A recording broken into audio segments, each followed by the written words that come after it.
Hello everybody, my name is Boulevard. Welcome to the first patch rundown that I've done in quite some time. I made a big stink about patch 2.4, so I figured I should do one for 2.5. Also, I don't know why I stopped doing these. I think it's just the infrequency at which they were coming. Probably just caught me at bad times, but I'm a caster, I'm an analyst, tournament analyst for the most part, and I've worked on a couple of card games before, but they were physical card games, so, we could either only ban something or not ban something. So I'm going to go down patch 2.5 and, just kind of review it. The first thing that I want to mention is this is such an absurd metric. The way that they wanted to kind of come in, as a rule of thumb, 55% win rate and 15% play rate is our normal benchmarks for corrective balance, which in theory should mean that they're not balancing, like nerfing things outside of this too often.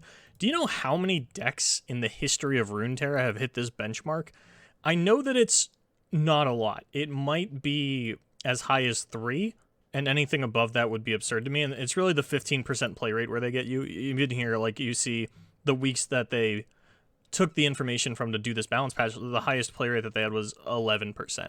Like, nothing gets to 15 and 55 plus. There's just, in a digital card game, it's so hard to do something like that. In a physical card game, if we're talking about like one Grand Prix, 300 players, something like that, yeah, you're probably going to get a deck that's a little above 15% play rate. But in a digital card game, that's so impossible to meet. So I wonder when they're going to stop saying this, because I don't, like, it's just such an absurd number to try and actually hit. Now, I don't look at ladder too often. I'm much more of a tournament guy, so the fact that these stats are 2 to 3 weeks old on top of the fact that they're from ladder makes it even harder for me to determine. What I can tell you is that when it came to tournaments specifically, Shen Fiora, Twisted Fate Fizz, and Aphelios Bilgewater were definitely the big ones that we were looking at. Lucian Azir, like, yeah, it's pretty prominent ladder. It's a top 4 deck, apparently, was 3 weeks ago. Really done nothing in tournaments, and I mean, like, nothing. I don't think it's won anything. I think its top rate has been really, really small, but those are the 3 that I was really looking for. And then Lysandra Trundle was sort of the 4th deck for the first couple of weeks, but then over the course of the last week has really fallen to the wayside, and on the last day of this format, Lee Sin was actually starting to gain a lot more prominence as like the 4th or 5th deck that people were kind of interchanging in and out for these lineups. Scouts have been on a rise as well. But these are the 3 decks that I'm really looking to get hit, and then I was worried that if you just nerf everything that's on top, then Lee Sin is going to just kind of, and I think a lot of people were just looking at the previous meta and saying, hey, Lee Sin was a very powerful deck right before Shurima dropped. It dominated the Cosmic Creation season. Well, dominated is a very strong word there. It had decent representation. And it stands to reason that if you hit everything that was above it, then Lee Sin is like the obvious contender to rise up, barring any absurd buffs to any other archetypes. And Lee Sin wasn't hit in this patch in any way. It actually got a slight buff through the Shadow Assassin nerf, so that's kind of everybody's rejoicing in the patch that we got, because this patch is a very good thing. There were a lot of balance changes. 19, if I counted correctly, it might have been 18. That's not counting each individual Aphelios gun as a change. That's just counting them all as an Aphelios change. And that's more than we've gotten all year. We got 1 change, then we got 1 change, and then we got 11 changes. So we're already doing better than we have for the entirety of 2021 thus far. So I'm happy about that. So let's actually get into the patch. Twisted Fate goes to 9 cards. That's a pretty straightforward one. I don't think anybody's too upset about this. It's one of those things where everybody just wanted Twisted Fate to change in some way. You can argue, I wanted to see his cost increased, or like maybe some rework to his level up, but 9 cards is pretty fine. It wouldn't have normally been enough, but they did also nerf pick a card, so I think that in conjunction with that, pretty cool. TF probably going to maintain about the same play rate. You wouldn't really play Twisted Fate as the sole win condition of your deck. There weren't any like Twisted Fate decks in the sense that there were Lee Sin decks where your main win con is leveled Twisted Fate. It was just something that gave your opponent a lot to deal with while you set up for other things. As much as like leveled Twisted Fate won the game for TF is, it was almost always an elusive train or a mind meld coming down. The TF just let them get there much more safely and put a lot of pressure on in different ways. So it's fine to keep him playable. It's fine to keep him like as the enter ability and the level up ability that he currently has. I'm cool with that. Fiora's dead, dude. Fiora got gutted.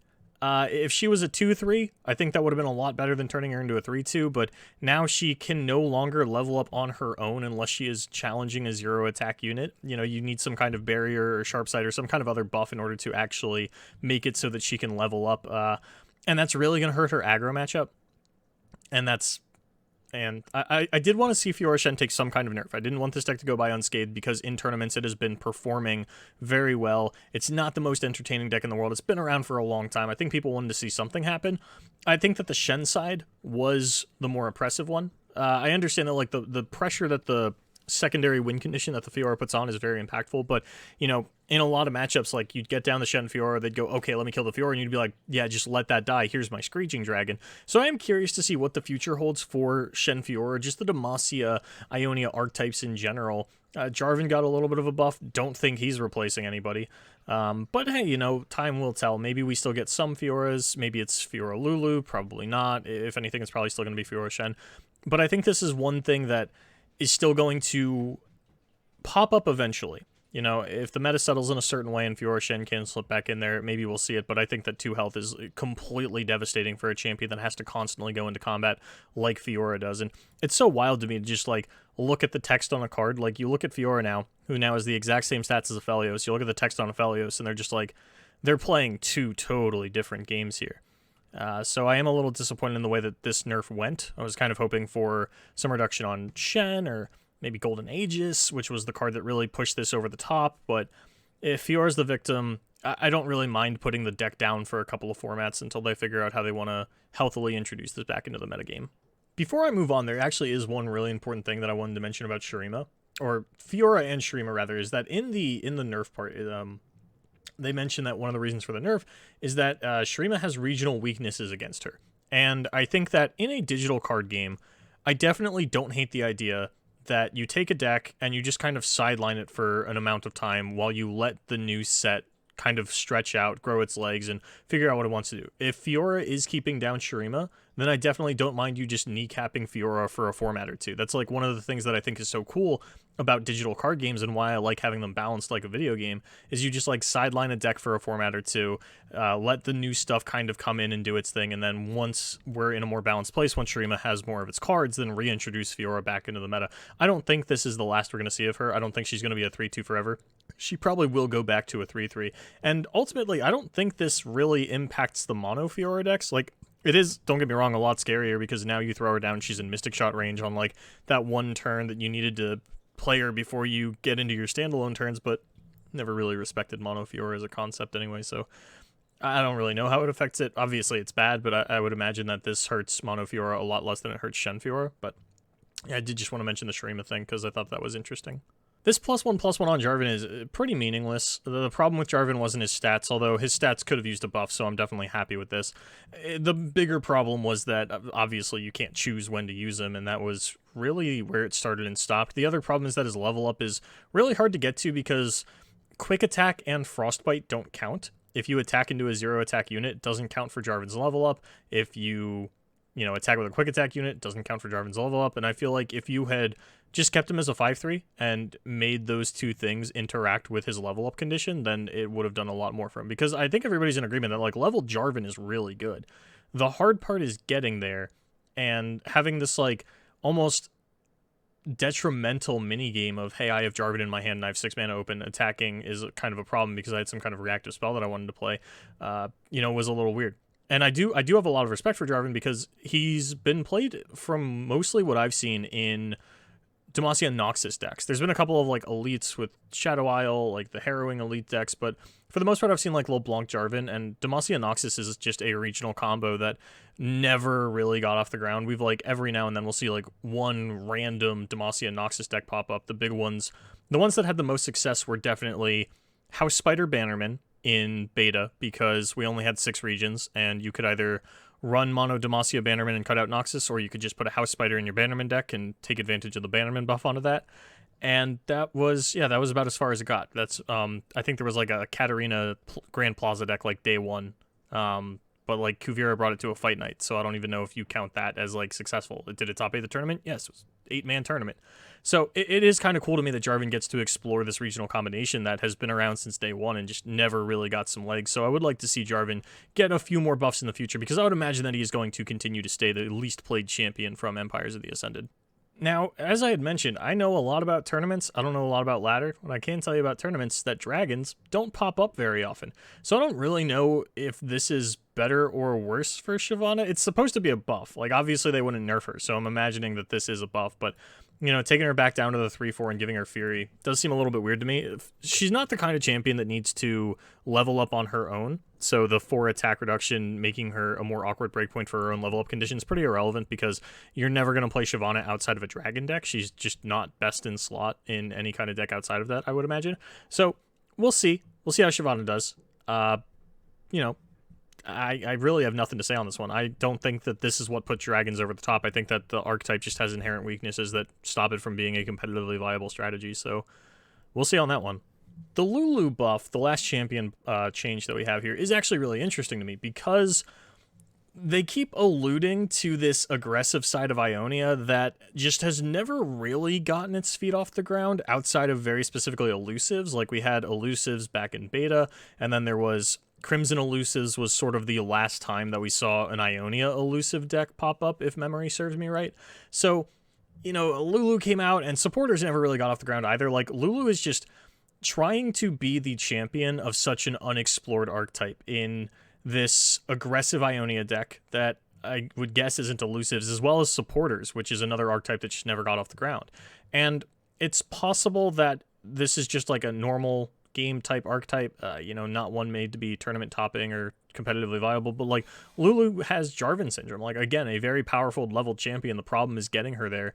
And I'm just not the most optimistic, especially if I am expecting Lee Sin to be one of the better things out there. I mean, I'm usually pretty bad at judging aggro anyway, which is usually fine in a tournament space because aggro doesn't pop up too often, or I can identify what lineups lose to aggro. But as for something like this is totally new territory. There is no like existing deck that you get to slot Lulu into. You have to build it from the ground up. And I don't know that Lulu's attack was what was holding her back. That seems like a pretty minimal thing. I mean, I've brought up something like this when I talked about a Vladimir rework a very long time ago at this point, probably 7 months or so, where I was talking about how it felt really bad to send the Crimson units into combat with Vladimir because their trading power was really low. It's the same thing with something like Lulu and War Chefs, where if you're sending your supporter into combat, you don't want it to just die the first time it attacks without really getting to do anything. And buffing something up to a 4/4, obviously a very good effect, but if you lose your Lulu the first time it happens, it's kind of whatever. Honestly, I think the biggest problem with Lulu is just how bad the other supporters in Ionia are.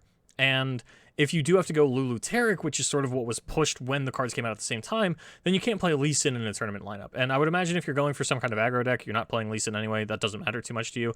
Generally, there are 2 ways that we'll see aggro pop up in a tournament lineup. Either one, you are playing a full aggro lineup and you're looking to just smork down some of the best decks in the format that are weak to aggro, or 2, the aggro deck is so powerful that you can just run it in any lineup because it very specifically counters like 1 or so deck. We saw it a lot in the Cosmic Creation seasonal. Players would bring, you know, like TF Fizz, some kind of like Aphelios Bilgewater, and then Pirate aggro as like their last, or like Scouts or something like that, because they were like, hey, you can either let this beat up on your whatever tier 1 deck, or you can ban it, and then let me play 2 of the best decks in the game. So, you know, that's usually where aggro pops up. I don't imagine that Lulu aggro is going to fill that space. It's just so weird to run Ionia in aggro ever since we lost 3-mana Deny. That was like one of the things that felt like it really solidified elusives as a powerful tier 1 deck in beta, was just having such a absurdly cheap counter spell, and now where they have to manage their mana more appropriately.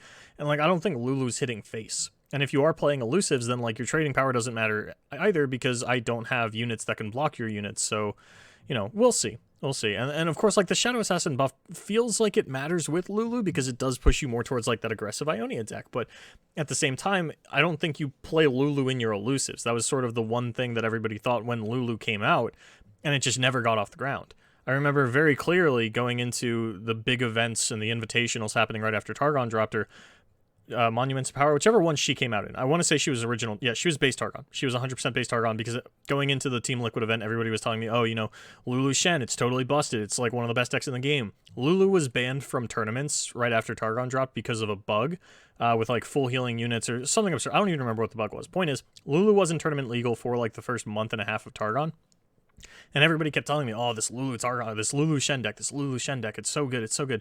And then it finally becomes legal, and it just never does anything, never gets its foot off the ground. There weren't any like buffs or nerfs to the cards in between either. The meta hadn't really shifted too much, so I don't know what all that was about, but it just, I don't think that Lulu's gonna make anything of herself just by getting one more attack. I think that we're gonna need to do a little bit more digging into this Ionia aggro side of things that Legends of Runeterra keeps talking about, so it's a good step in the right direction, though. It's possible that even the next balance patch will have, you know, another 2 changes that are the tipping point for something like this, but Lulu herself is just not enough. I really like this pick a card nerf. I know that we could have made it more mana and kept it as 3 draws, but I think, like they had mentioned with the Twisted Fate change, they just kind of like now every time they make a card that draws a card, they have to look back at Twisted Fate and say, hey, does this break this? And I think that pick a card would have done a similar thing if you get more combo-y cards like Wiggly Burblefish in the future. It just sets up Bilgewater to be this like combo pop-off region. We even saw it be a little bit of a problem in like the Go Hard meta, where they weren't playing pick a card, but anytime you had a Twisted Fate and you drew a TF's pick a card, you sure weren't mad about it. And there would even be times where, like, your Twisted Fate was going to die and you just fire off the pick a card because it was more valuable than the second Twisted Fate. And I definitely get that struggle. On one of the games that I worked on previously, we had a problem where there was a card that just interacted pretty toxically with enter abilities, like just, triggers when creatures enter the battlefield. And the problem that I had with it, and the reason I wanted to ban it for so long, is because every single time a new enter ability came into the game, we had to go and look back at this card and be like, hey, does this break it? And it got to a point where if it ever slips through the cracks, it looks absolutely terrible for you. So I definitely don't mind sort of preemptively going for this and taking a little bit of weight off their shoulders in terms of needing to evaluate Twisted Fate and pick a card every time they put a new card in the game that says draw a card, because like they had mentioned, like the Timelines Ledgers thing, that slipped through testing. They didn't know about that one. So if there was some broken draw combo with Twisted Fate or pick a card, like pick a card is such a weird card to balance. Like you don't really look at cards and think, hey, does pick a card break this? It's just one of those things that players will figure out a little bit later on. So this feels like a bit of a safety blanket for them, which I think is fine. I would rather them do what they need to do to be able to do their jobs more effectively than have something come out, have it break the game, have them not realize it broke the game for like 3 weeks. Oops, we already put in the balance patch. It's going to be a month and a half before it's fixed. So I do like the pick a card nerf. I don't love it, but like I didn't love pick a card as a concept either. I think that being able to draw 3 cards at the start of a turn is pretty absurd, especially because so many decks were built around it so organically. So I'm fine with pick a card nerf. I'm glad that they nerfed Twisted Fate and pick a card. If you'd only done one, it probably wouldn't have been enough. And that actually leads us into Wiggly Burblefish as well. I know people wanted to see like a cost reduction or a cost increase, or like this card can't cost below 1. I think it would be atrocious to ever say like, oh, this card can't cost below 1. It's just like such an inelegant change. And I do understand that like 0 mana cards are kind of something to be worrisome of. Trust me, I get that one. But if you increase the cost of Wiggly Burblefish, let's say to like 7, and you say it can't cost less than 1, you're only 3 spells away from like Plaza Guardian. And Wiggly Burblefish, I don't think is ever going to be a big problem outside of Piltover and Zaun, where it has access to iterative improvement. If you're just playing a Bilgewater and anything else, Wiggly Burblefish is significantly less threatening. Oh, but Boulevard, we played Wiggly Burblefish in Aphelios Bilgewater. I know you did, and I watched so many of you die with this card costing 3 mana in your hand. It really wasn't a problem outside of Piltover and Zaun. The iterative improvement sort of package alongside this was a big problem, and pick a card as well, just continued to kind of accelerate this kind of strategy.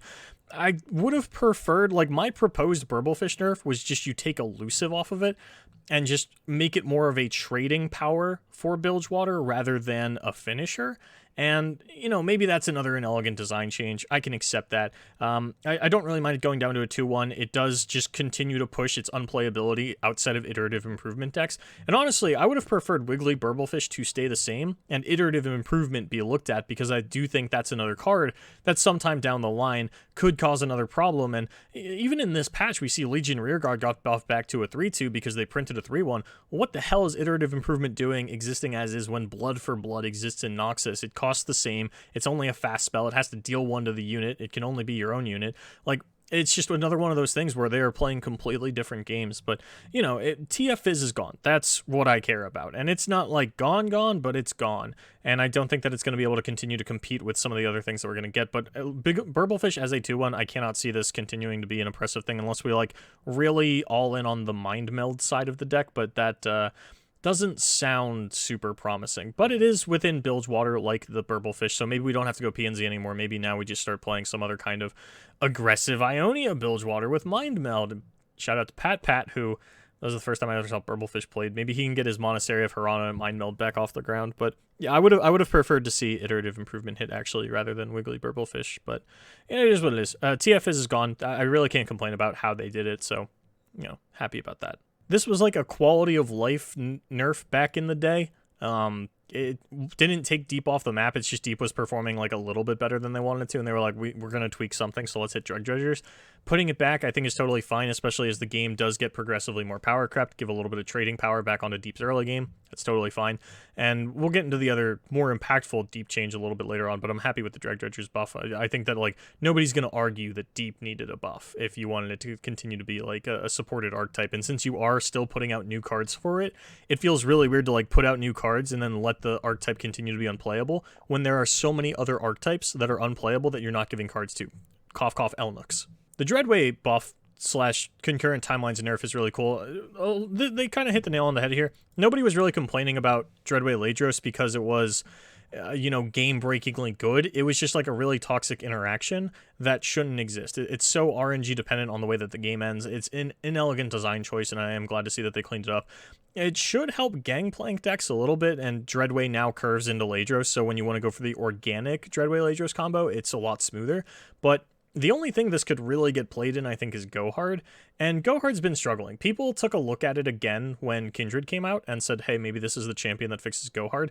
I don't know that you could go something like Kindred Gangplank, maybe if you had a TF deck elsewhere in your lineup, but I also don't know how good Twisted Fate is for Go Hard now, given that, the changes to it. I think that Keg Red Card is still a really important tool for something like Go Hard to have its hands on, so maybe they'll continue to run that out, but if we can get into a more late game meta or just find a more late game build for this, maybe even go 2 Gangplank, 2 Kindred, 2 Twisted Fate, I don't even know, something along those lines. It kind of depends on how much you need the kegged up red card and how much does Kindred supplement that. Maybe we don't even run the Gangplank with the Dreadway. You don't need to get that free card. The fact that it makes your Go Hards deal 2 damage and just doubles up your red cards anyway, sort of acts as a keg on its own, maybe that's enough to be good. Especially because turn 8 for the deck previously was, like, so weird. There are a lot of decks that, like, have this weird lull point between, like, turn 6 and 7, where, turn 5 is like, I played, like, a 3 and a 2 drop after I curved out on my 4 drop, and then turn 6, I kind of, like, bank some spell mana. Turn 7, I, like, don't do anything with that spell mana. And then if you also had to just sit on your hands for turn 8 while you're waiting for Ladros, it made your deck really awkward to play sometimes, so hopefully this fills out some curve somewhere. Like, Go Hard is obviously the prime example, or Keg Control, which I would assume is going to run Go Hard anyway, but, we'll see. We'll see. I'm optimistic for the Dreadway making his way into the meta, but I'm not sold. Not sold. The Shadow Assassin buff is the one that I think is getting the most mixed reactions. At one point, Shadow Assassin was the most played card in Legends of Runeterra, and then it went down to a 1/2 and is probably one of the least played cards in the game now, so we're going to put a little bit of trading power back on it, which I think is really cool. It's really cool for Lee Sin specifically, and as I had already mentioned, and I think a lot of people mentioned this as well, that we're kind of worried that Lee Sin's just going to rise to big prominence because it already did very well in the first 2 seasonal tournaments. It's probably going to do very well again in this seasonal tournament. I can't imagine Lee Sin is just like the go-to, there's a big tournament happening, let's queue up our Lee Sin deck again, especially now with Shen Fiora, which was previously like your safe Ionia option. Kind of falling off to the table. It's going to be interesting to see for sure. I think this is going to go a big way in helping us maintain the integrity of a potential triple Ionia lineup in case we do run into a tournament format where, like, deny, or things that need to be denied are just everywhere. Just as an example, this hasn't necessarily happened before, but I do like being able to, like, identify a weakness in the format, like, hey, all these really good decks, they don't handle, like, deny and notify super well. I'm going to run a triple Ionia lineup. And I'm worried that with Fiora falling off, we lose an absolute pillar of the triple Ionia lineup. And hopefully Shadow Assassin can give us something in its place. Right now, it's so hard because the best 2 Ionia decks, barring Shen Fiora, are probably Zoe Karma and, Targon Lee Sin. And in a Riot format, you can't run both of those because they're both Ionia Targons. So we need more Ionia decks to kind of come up. And I'm hoping that Shadow Assassin can give the consistency and early game power back onto those. But I don't know. It's possible it doesn't even come up, but that is something that I liked existing in the tournament space. But overall, like, obviously the Shadow Assassin buff is probably going to be one of the more impactful ones, at least on the first couple of weeks. I don't know if it's going to happen by the seasonal. Like, this card cannot single-handedly carry Ionia by gaining 1 extra attack and trading an HP for it. That's not going to happen. But it does help out the existing Ionia decks, as few as they are, especially now with Shen Fiora. I don't think Shen Fiora was going to play Shadow Assassin anyway, so, like, that's pretty irrelevant. But Zoe Karma might actually become, like, a really big thing now, especially with the Aphelios nerf that we just saw. Zoe Karma and Targon Lee Sin probably going to be two of the most popular decks soon. I would not be surprised to see just, maybe not in the grassroots scene tournaments, just because Zoe Karma does feel so... It's kind of like Spooky Karma, where you wouldn't play it at a locals. You might not even play it at like a regional level event, but like if you're going to a Grand Prix and you want to win a Grand Prix, that's where you bust out a deck like that. But it's so grueling on you and so taxing mentally that you don't really enjoy playing it as much, and you're probably not going to play it at like lower level events. So I think the seasonal is going to be the big test for the Ionia Targon decks, and it's going to be hard to actually notice their impact leading up to it because of the points that I just mentioned. I don't think this is anything. I don't think this is anything. This is one of those buffs where it just gets people thinking about the card again, but Ionia is not like a give one guy elusive one-shot you type thing. There have been like Ghost Demacia decks before, but they don't last. And from a tournament perspective, absolutely not Fey Guide. You're bugging. Legion Rearguard, though, that's something that is interesting because we have seen more and more Noxus decks start to pop back up. Spider Aggro has been popping up pretty recently, as well as some of the more traditional burn decks. Maybe this even goes back into something like Discard Aggro. I don't mind it, It's been a while since we had a solid selection of Noxus decks, and obviously, like, it was a really bad look that Noxus had a 3-1 that can't block, and Shurima got a 3-1 vanilla. I think I would have preferred if they just removed the can't block keyword and just had two vanilla 3-1s in two different regions. I don't think it would have been the worst thing in the world if I can just run 6 3-1s. Obviously, nobody tried to do it with Noxus Shurima before, so I don't see why they would do it if you just remove the can't block. I don't think that was something that was holding that archetype back, but, we'll see. Legion Rearguard was a powerhouse in the past, and it's not like removal's really gotten any better since then, so a little scared of this one, especially because I myself am not a big aggro fan, but only time will tell. Sea Scarab, though, this is a big one, putting a lot of trading power back into the early game of Deep, which is nice because Thorny Toad doesn't do a lot in a lot of matchups, and I think that just replacing, that 2-drop with something with a little bit of trading power, like the Sea Scarab, that is still consistently accelerating your game plan of helping you go deep by, especially now with the trading power on the Dreg Dredgers, you send in Dreg Dredgers, you trade onto a Fiora per se, you get to toss a card. It's going to feel really good, and I'm super optimistic about what Sea Scarab does for the deck overall. I mean, obviously the card came out to some pretty mixed reviews because it deludes your Jaw Hunters and it deludes your Slaughter Docks, but I don't think people have had too much of a problem with it. Like, Deep did start to pop back up a little bit, but I don't think that was necessarily like, hey, this is great, or like it finds its niche in the meta. I think it was more so just there are Deep enthusiasts out there who were tired of not playing Deep. They got a new card. They got to roll with it. But what I have been told from those Deep aficionados is that apparently the deck actually does pretty well into Lysandra, and that is, as we'll see, one of the most prominent tournament decks that got absolutely no changes, completely untouched. So maybe if Lysandra starts to rise up in prominence a little bit more, since everything around it got nerfed as well, it's still a good control deck for some of the other maybe aggressive decks that we're going to end up seeing. Hey, maybe Deep does actually find its way into a lineup as like a Lysandra counter, but I don't see Lysandra being so popular of a deck that you can actually go for that. Historically, Shadow Isle Freljord control decks are not so popular that you can actually bring counter lineups for that deck specifically. I think the closest we got was like OG Feel the Rush and the War Mother's decks right before that, but before that and after that, not so much. If you think I'm going to sit here and math out how more quickly your Sun Disk turns on when a steamed Herfra gets buffed, no, that is nothing. This is also probably nothing. The reputation decks that I've seen have not been Shurima. I mean, there's Sivir LeBlanc, but that really never got off the ground, and I don't think this helps it at all. I think this is exactly as they had mentioned. This is like an expedition buff. The Aphelios gun's going to 3.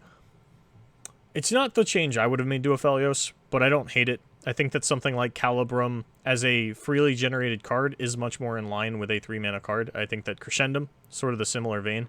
And you're not going to be able to box Octopus on 2 with stuff like this anymore. That's really important, because if you do play Lunari Duskbringer on turn 1, you've only got the 5 mana going into turn 3, and the Dusk Petal Dust doesn't actually reduce the amount of mana that you have to spend that turn, so you're not going to be able to box Octopus on 2 anymore.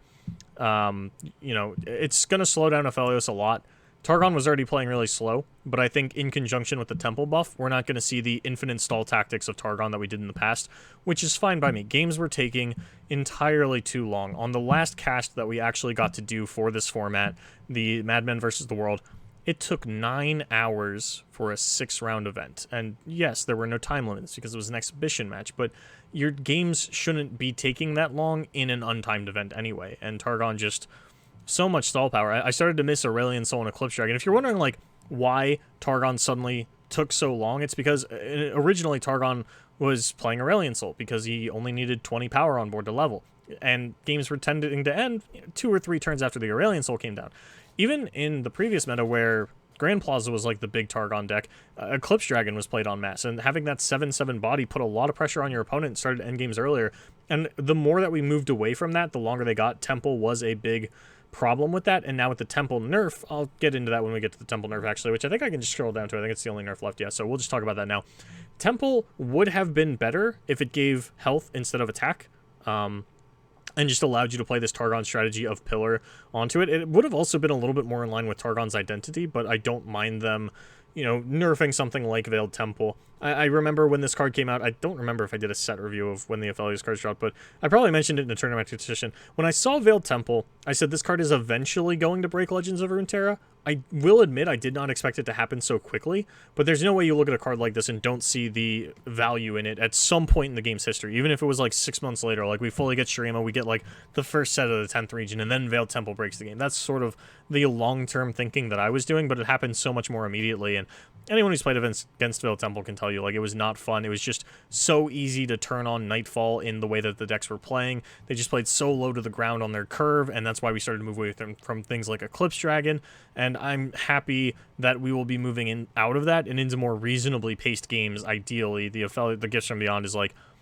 the only deck that I remember that played this was Zoe Karma, and this is actually a lot worse for them because now I guess it doesn't matter too much, right? Where they were paying 4 mana for this plus the gun anyway. The fact that it costs more mana to play the gun doesn't really matter because it's still a spell. It's still going to double up, so you know, that just kind of is what it is. It sucks a little bit more for turns where you were trying to use this as like a Nightfall activator and then play the gun at a later time, but that's such a small quality of life thing that I don't think it matters. I am glad that they made this change, though. I do like keeping the guns at 4 mana rather than 5 mana if you had left this card alone, so that's pretty cool. But as far as the guns being 3 mana, I'm chill with it. I don't hate it. I think that randomly generated cards, or not randomly generated, but like non-main deck generated cards should be a little bit more expensive since you are getting them for free. You always have access to them. I was always surprised at the way that they decided to cost the Celestials, even though, like, oh, you know, you have to count in the amount of mana that you needed to actually make the card, but yeah, you will see. Some things that I wanted to see that just kind of skated by here as far as things that didn't get nerfed. Great Beyond has been on my shit list for a while.